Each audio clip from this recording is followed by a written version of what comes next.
Senator Ole Kina.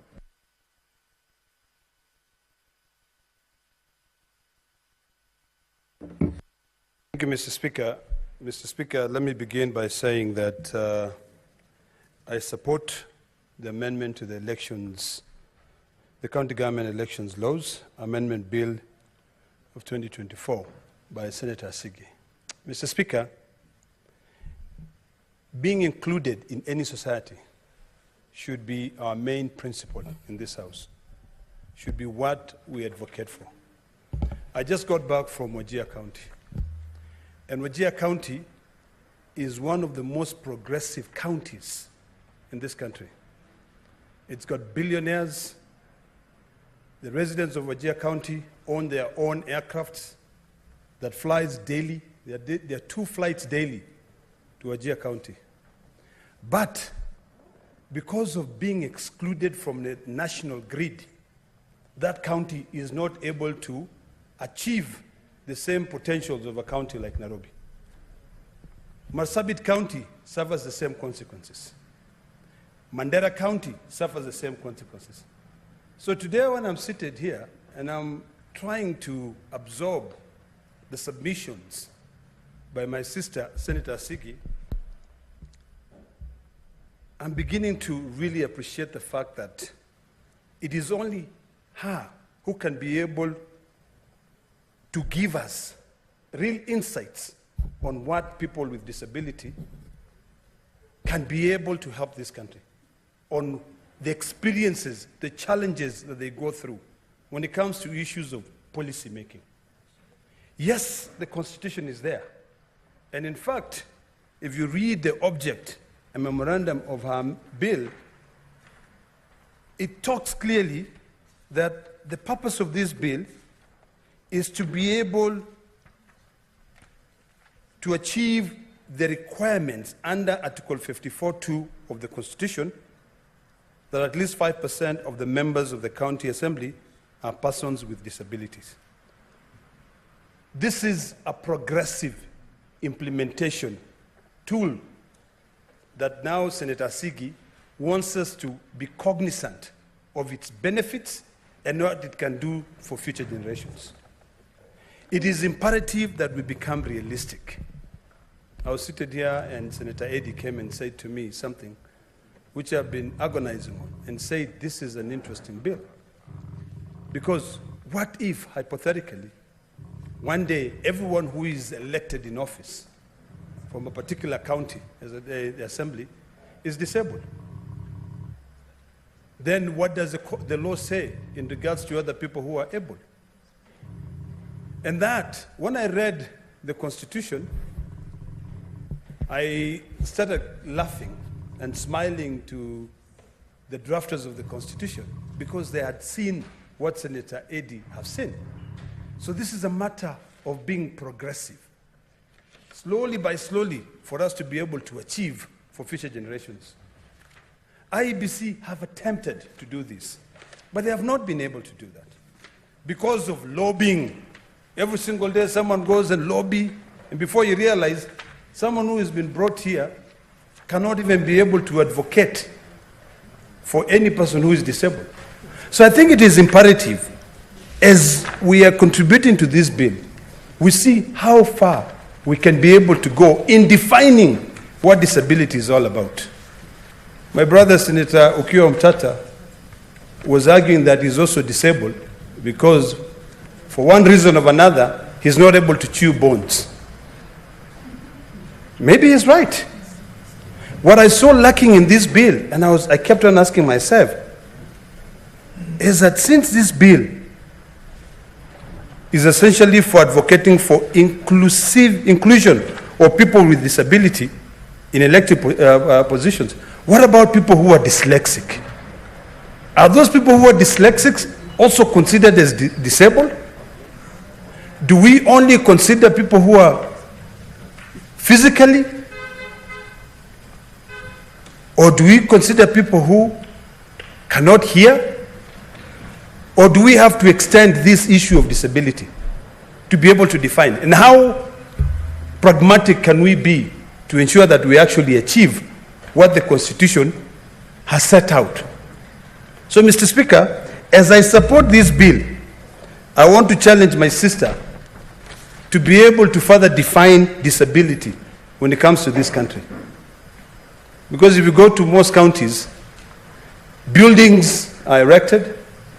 Maybe we might have an expert in Nairobi who can be able to come and say, before you build this building or before you give out permits or approvals for building, make sure that building can be accessed by someone who is physically challenged. I actually don't like using the words disabled. I like using the word challenge, because I've seen people who are considered by the society as being disabled, and they are much capable of doing more things that most of us are not able to do. They can reason out. Some of us who are 100% cannot even reason. So, Mr. Speaker, as I support this bill, I'd like to be a bit realistic as well. We're in a society which we talk too much, but we do nothing.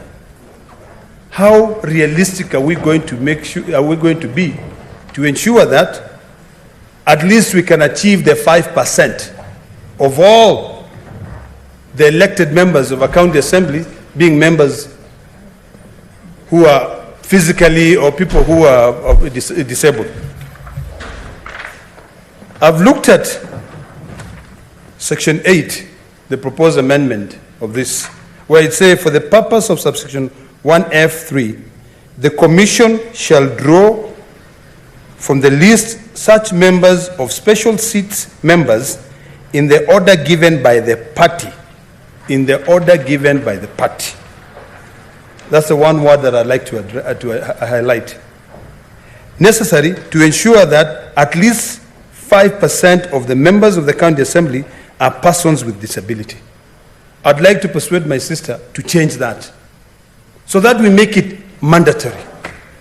Because the mischief that you are tending to cure cannot be cured with such language.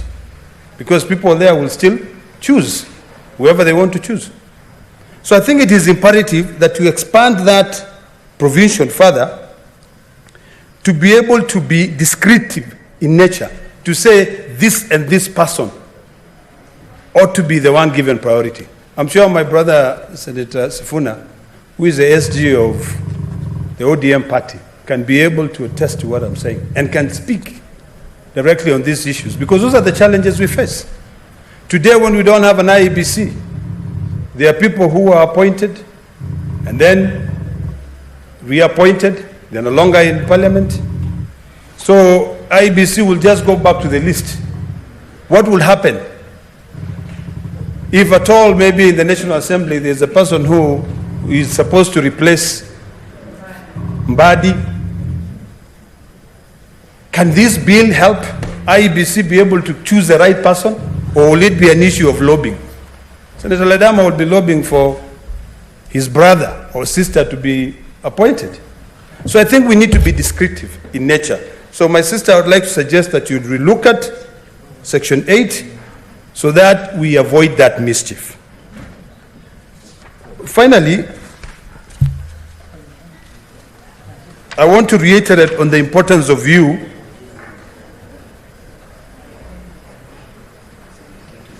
redefining the categories of disability.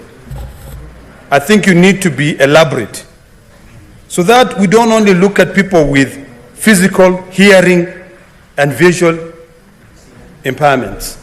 I want us to look at other people who are also challenged, who are dyslexic. You know, there are people who are extremely intelligent. All of us, one way or the other, have some form of dyslexia in us. What measure do we use so that we also include those people? Because they're the only ones who can be able to explain the challenges they go through. And I'll try to demonstrate. There are people, when they read, Mr. Speaker, and they're reading, you'll find them reading on a zigzag line. That is a form of dyslexia. I'm sure Majority Whip, I don't know how much he knows about dyslexia because of being a medical doctor. But I can attest that for my own family, I've got people who are challenged that. And they read. They could say 2 nominated, and then they go straight to marginalized. They don't read. Like if you have this bill and you go to section 3 of the bill, they would say section 3(1). They will read the members of a county assembly contemplated under Article 177C, and then they will go to C, because their mind has told them, rush to C. So we need to be able to be descriptive in nature so that those people are also not left out and they're included. Mr. Speaker, as I summarize, that people with disabilities go through. I thank you, Mr. Speaker. Senator Buni Kawale.